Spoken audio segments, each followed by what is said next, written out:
समुद्र में 5 अनाथ बहनों का तैरता हुआ बांस घर।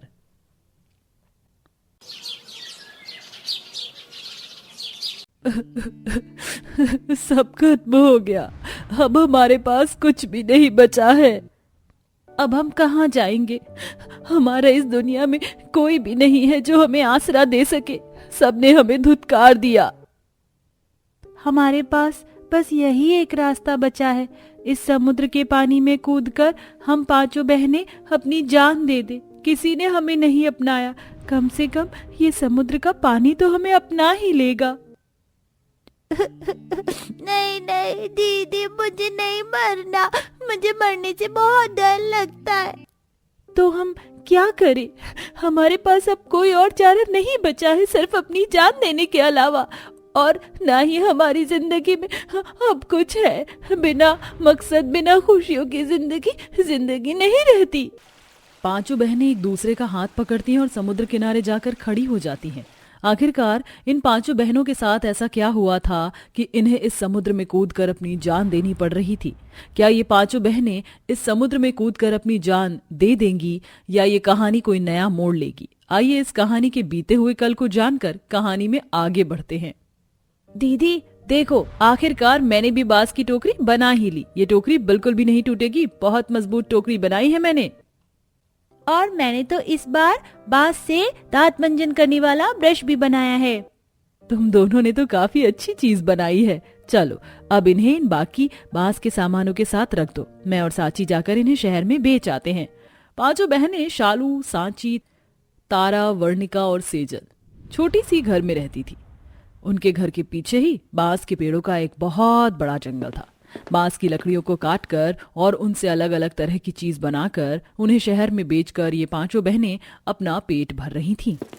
दीदी, हम तो शहर से राशन लेना ही भूल गए। घर में भी खाने के लिए कुछ भी नहीं है और अब अगले हफ्ते ही हमारा शहर जाना होगा। अब हम क्या करेंगे? हमें गांव से ही राशन लेना होगा, लेकिन क्या गांव वाले हमें राशन देंगे? दोनों बहनें अपना थैला लेकर गांव में बनी एक राशन की दुकान पर राशन लेने जाती हैं, लेकिन जैसे ही राशन वाला सांची और शालू को अपनी दुकान पर आता देखता है। तुम दोनों बहनों की हिम्मत कैसे हुई मेरी दुकान पर आने की? कहा था ना मेरी दुकान से 50 फुट की दूरी बनाए रखना। तुम मनहूसों के कदम पड़ते ही मेरी दुकान अशुद्ध हो गई। अब जाओ यहाँ से, पूरी दुकान को मुझे गंगा जल से पवित्र करना होगा। उस दुकानदार की बातें सुन दोनों बहनें आंखों में आंसू लिए अपने घर आ जाती हैं।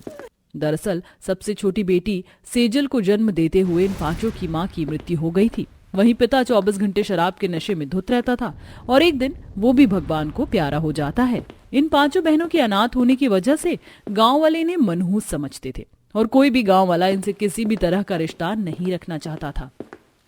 चलो खाना लग गया है, सभी पहले आकर खाना खा लो। 5 बहनें जैसे ही खाना खाने के लिए घर के अंदर जाने लगती हैं कि तभी उनके घर के बाहर से एक बहुत बूढ़ी औरत गुजरती है और अचानक लड़खड़ा कर बेहोश हो जाती है, जिसे देख 5 बहनें उसके पास भागती हुई जाती हैं। अरे अम्मा, क्या हो गया आपको? आपकी हालत तो काफी ज्यादा खराब है। पानी पानी, कोई मुझे पानी पिलाओ, पानी पानी। सेजल, जल्दी से अंदर से पानी लेकर आओ। सेजल भागी भागी घर में जाती है और मटके से पानी लाकर उस बूढ़ी औरत को पिलाने लगती है, लेकिन जैसे ही वो बूढ़ी औरत पानी पीती है तो अपना दम तोड़ देती है। मैं तो पहले से कहती थी इन 5 अनाथ बहनों को इस गांव से निकाल दो। पहले तो ये अपने माँ बाप को खा गई और अब इस बेचारी बूढ़ी औरत को। इनसे पानी पिलाते ही ये बूढ़ी औरत ने अपना दम तोड़ दिया। अब इससे ज्यादा इनके मनहूस होने का क्या सबूत चाहिए आप लोगों को? इन अम्मा की तबीयत पहले से ही बहुत ज्यादा खराब थी। हमारे पानी पिलाने से इनकी मौत नहीं हुई है। आप लोग हमारी बातों पर यकीन करिए, हमें गांव से मत निकालिए। हम कहाँ जाएंगे? अरे जंगल में जाकर किसी जंगली जानवरों का शिकार बन जाओ या समुद्र में कूदकर अपनी जान दे दो, पर हमारा गांव छोड़ दो। पूरे गांव वाले मिलकर 5 अनाथ बहनों को गांव से निकाल देते हैं। 5 बहनें बेघर होकर रोते हुए समुद्र के किनारे आ जाती हैं। मरने से पहले मेरी यही आखिरी ख्वाहिश है कि अगले जन्म में भी मुझे तुम 4 ही बहनें मिलो। माँ बाबा, हम भी आप लोगों के पास आ रहे हैं। 5 बहनें समुद्र के अंदर कूदने ही वाली होती हैं कि तभी शालू की नजर समुद्र के बीचों बीच चट्टानों से घिरी हुई जमीन पर जाती है। अरे वो देखो, वो क्या है? लगता है वहां कोई जमीन है। हम लोग इतने समय से समुद्र के किनारे आया करते थे, लेकिन हमें कभी भी ये जगह नहीं दिखी। दीदी दीदी चलो ना, हम वापस चलते हैं, हम वहाँ पर रहेंगे, वहाँ तो कोई हमें गांव वाला भी नहीं निकालेगा। हम पांचों बहनें समुद्र के बीचों बीच बनी जगह पर तब रहेंगी ना जब हम वहाँ पहुँचेंगे, लेकिन हम जाएं कैसे? लगता है भगवान ने हमें कोई इशारा दिया है इस जगह को दिखाकर। वो नहीं चाहता कि हम लोग अपनी जिंदगी खत्म करें, हमें कुछ ना कुछ करके उस जगह तक पहुंचना ही होगा, लेकिन कैसे? पांचों अनाथ बहनें समुद्र के बीचों बीच बनी उस जगह पर पहुंचना चाहती थी, लेकिन कैसे, इसी बारे में पांचों बहनें सोच रही होती हैं कि तभी अचानक वर्णिका को एक आइडिया आता है। हम लोग इतने सालों से बांस से इतनी अलग अलग चीजें बना रहे हैं, तो क्यों ना आज हम बांस से एक नाव बनाएं जिसमें बैठकर हम उस जगह तक पहुंचे। तुम्हारा आइडिया तो बहुत अच्छा है, लेकिन बांस से नाव बनाने में हमें काफी समय लगेगा। समय की बर्बादी ना करते हुए हम जल्दी से नाव बनाने की शुरुआत करते हैं। पांचों बहनें जंगल जाती हैं और वहां से ढेर सारी बांस की लकड़ियों को काट कर उनसे नाव बनाती हैं। एक दिन की लगातार मेहनत के बाद आखिरकार उनकी नाव बनकर तैयार हो जाती है और अब वो पांचों बहनें उस नाव में सवार हो समुद्र के बीचों बीच बनी उस जगह पर पहुंच जाती हैं। मैंने तो सोचा था कि ये जगह बहुत छोटी होगी, लेकिन ये तो बहुत ज्यादा बड़ी है। यहाँ तो हमारे गांव जैसे 3-4 गांव आराम से बस सकते हैं। लेकिन अब हमें यहाँ अपना घर बसाना है। हम लोग बांस की लकड़ी से ही अपने लिए घर भी बनाएंगे, जो काफी मजबूत भी होगा और जल्दी भी बन जाएगा।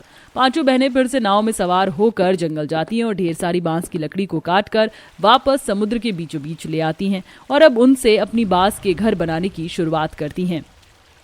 दीदी देखो, मैंने कितनी सुंदर सुंदर बांस की खिड़कियां बनाई हैं। ये देखो, मैंने बांस की छत भी बनाई है। चलो हम इन सबको आपस में जोड़ते हैं।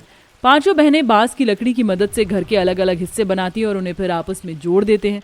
2 से 3 दिन की लगातार मेहनत के बाद आखिरकार अब उन सबका बांस का घर बनकर तैयार हो ही जाता है।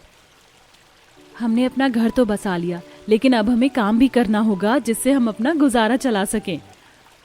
पांचों बहनें पहले की तरह बांस की मदद से चीजें बनाती हैं और नाव से उन्हें गांव लाकर शहर ले जाकर बेचती हैं और ऐसे ही कुछ दिन गुजर जाते हैं। शहर में अपना बांस का बना हुआ सामान बेचकर वापस समुद्र किनारे जाकर नाव में बैठकर वापस अपने बांस के घर की तरफ जाने लगते हैं कि तभी उन्हें 2 टूरिस्ट रोकते हुए कहते हैं, रुकिए रुकिए, हमें आपसे कुछ पूछना था। जी बोलिए। यहाँ हम शहर से घूमने के लिए आए थे। काफी समय से हम समुद्र के बीचों बीच बनी उस जगह पर जाना चाहते हैं, लेकिन वहाँ जाने का कोई रास्ता नहीं है। क्या आप हमें कोई रास्ता बता सकते हैं? हमारा वहाँ जाने का बहुत मन है। आपको वहाँ जाना है तो हम आपको वहाँ ले जाते हैं, हम सब वहीं रहते हैं। Oh really, that's great, please आप हमें वहाँ ले जाइए। पांचों बहनें उन दोनों टूरिस्ट को अपने साथ नाव में बिठाकर समुद्र के बीचों बीच बनी जगह में ले जाते हैं। वाओ, ये जगह तो काफी सुंदर है। कितनी बड़ी जगह है, यहाँ पर कितनी हरियाली भी है। समुद्र के बीचों बीच जगह होने की वजह से ये तो किसी जन्नत से कम नहीं लग रही है। मगर एक चीज की कमी है यहाँ। अगर यहाँ पर कोई होटल होता तो हम यहाँ पर कुछ दिनों तक आराम से स्टे करते। वो दोनों टूरिस्ट उस जगह पर काफी घूमते हैं और पांचों बहनें उन दोनों टूरिस्ट को वापस समुद्र के किनारे छोड़ आते हैं।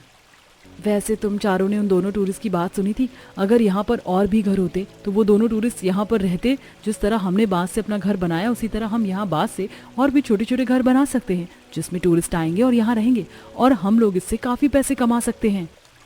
पांचों बहनें जंगल से काफी सारी बांस की लकड़ियां लाती हैं और उनसे छोटे छोटे बांस से घर बनाती हैं और अब समुद्र के किनारे एक बोर्ड लगा देती हैं जिस पर समुद्र के बीचों बीच बनी उस जगह के बारे में और वहां के घर के बारे में काफी सारी चीज लिखी होती है। काफी सारे टूरिस्ट नाव में बैठकर समुद्र के बीच बनी जगह पर आते हैं और वहां रहते हैं, जिससे पांचों बहनें काफी सारे पैसे कमाती हैं। समुद्र पर तैरते हुए इस बांस के घर ने तो हमारी किस्मत ही बदल दी। अब बस कुछ दिन और थोड़े और पैसे जोड़ लें, फिर हम इस समुद्र से निकलकर बाहर किसी अच्छी जगह पर अपना घर बसाएंगे। कुछ दिनों में पांचों बहनों के पास काफी सारे पैसे जुड़ जाते हैं, जिनकी मदद से अब वो शहर में अपना घर लेते हैं और एक अच्छी जिंदगी जीती हैं। वहीं अपने इस काम को भी जारी रखती हैं। लोगों के कड़वे ताने, दुख और कई तकलीफों को झेलने के बावजूद भी आज पांचों बहनें अपनी मेहनत और बलबूते पर हंसी खुशी रह रही थीं।